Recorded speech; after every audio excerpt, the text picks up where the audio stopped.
这次呢，在日本剧组人员预计在北海道拍摄将近40天的这个偶像剧哦，现在也获得了北海道厅的高度重视。北海道厅的知事特别出席了开拍记者会，我国驻代表呢也来共襄盛举，期待台日合作偶像剧能够在亚洲引领新轮的戏剧潮流。2、1。北海道知事高桥春美驻日代表冯骥台以及黑剑制作总经理廖福顺与主要演員一起庆祝強檔偶像劇開拍，這是台灣日本合作偶像劇最高層級的合作。私全部見た大ファンでありました。そして同じような趣旨のドラマが台湾の皆様方にも楽しんでいただける。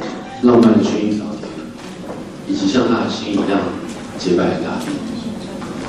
沒想到像你這樣的浪子。用盡深情的一面，帥哥美女現場對戲，所有台日貴賓看得如痴如醉。因為好戲獲得多方期待，不止北海道廳知事親臨現場，日本電視公司以及日本最大製作公司 Exxon 的高層全員到齊。駐日代表馮骥台更期望這出偶像劇能夠在亞洲帶起台灣風潮。太太看那個韓劇啊，還把我拉到韓國去了哈。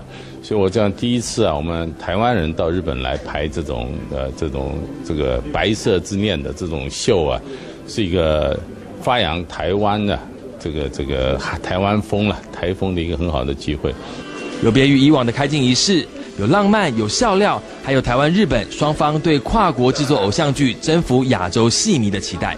以上是中天新聞溫正傑、黃匡偉在北海道的採訪報道。